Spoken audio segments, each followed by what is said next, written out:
Budget میں کفایت شعاری کی تجاویز شامل کیوں نہیں ہے؟ شہباز حکومت کی کمیٹی کا کھیل جاری، کیا صرف کمیٹیاں ہی بنیں گی؟ انصار عباسی کی خصوصی رپورٹ کے مطابق بجٹ پیش کیے جانے کے موقع پر کمر کسنے کے لیے جن اقدامات کا اعلان متوقع تھا، شہباز شریف حکومت نے ایک مرتبہ پھر ان اقدامات سے منہ موڑ لیا ہے اور کفایت شعاری کی سفارشات پیش کرنے کے لیے بنائی گئی اپنی 2 کمیٹیوں کی تجاویز پر عمل کی منظوری دینے کے بجائے ایک اور کمیٹی تشکیل دی جا رہی ہے۔ اعلیٰ سطح کی کمیٹی نے کفایت شعاری کے حوالے سے جو تجاویز پیش کی تھیں، وزیر خزانہ نے اپنی بجٹ تقریر میں ان تجاویز میں سے کسی کا بھی ذکر نہیں کیا۔ یہ اعلیٰ سطح کی کمیٹی وزیر اعظم نے اپنی موجودہ حکومت کے ابتدائی دنوں میں قائم کرنے کا اعلان کیا تھا۔ اس کے برعکس وزیر خزانہ نے رائٹ سائزنگ کے ان اقدامات کے حوالے سے بات چیت کی جو حکومت کے زیر غور ہیں، اور ذرائع کا کہنا ہے کہ اس حوالے سے ایک نئی کمیٹی تشکیل دی جا رہی ہے۔ ذرائع کا کہنا ہے کہ بجٹ سے پہلے ہونے والے مباحثے میں ڈپٹی چیئرمین پلاننگ کمیشن کی سربراہی میں پچھلی کمیٹی کی جانب سے دی گئی سفارشات کا مفصل جائزہ لینے کا فیصلہ کیا گیا تھا۔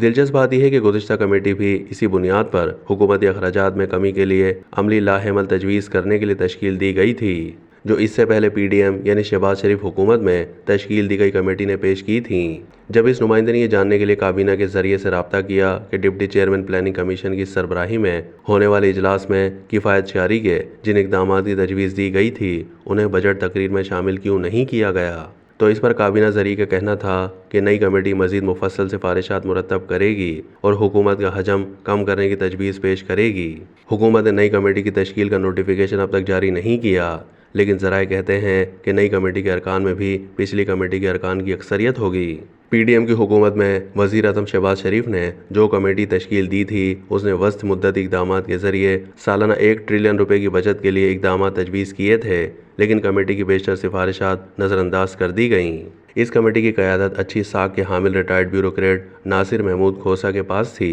جبکہ ارکان کی تعداد 15 تھی۔ بعد ازاں وزیر اعظم نے اپنے موجودہ دور کے ابتدائی چند ہفتوں کے دوران سرکاری اخراجات میں کمی کا عملی منصوبہ پیش کرنے کے لیے 7 رکنی کمیٹی تشکیل دی۔ دلچسپ بات یہ ہے کہ 7 رکنی کمیٹی کے زیادہ تر ارکان وہی تھے جو پی ڈی ایم دور میں بنائی گئی کمیٹی میں شامل تھے، جس کی زیادہ تر سفارشات کو نظر انداز کر دیا گیا تھا۔ آخری کمیٹی کی سربراہی ڈپٹی چیئرمین پلاننگ کر رہے تھے اور اس میں سیکرٹری خزانہ، سیکرٹری کابینہ ڈویژن، سیکرٹری صنعت و پیداوار راشد محمود لنگڑیال، کیسر بنگالی، ڈاکٹر فاروق سلیم اور محمد نوید افتخار شامل تھے۔ 2023 کے اوائل میں اس وقت کی پی ڈی ایم حکومت کو اپنی رپورٹ پیش کرنے والی کمیٹی میں سیکرٹری خزانہ، سیکرٹری کابینہ ڈاکٹر کیسر بنگالی، ڈاکٹر فاروق سلیم اور محمود نوید افتخار شامل تھے، اور یہ کمیٹی زیادہ طاقتور بھی تھی، جس کی وجہ یہ تھی کہ کمیٹی میں دیگر کے علاوہ اس وقت کے وزیر مملکت برائے خزانہ، special assistant to prime minister برائے خزانہ، special assistant to prime minister برائے حکومتی تاثیر، وزیر اعظم کے مشیر برائے اسٹیبلشمنٹ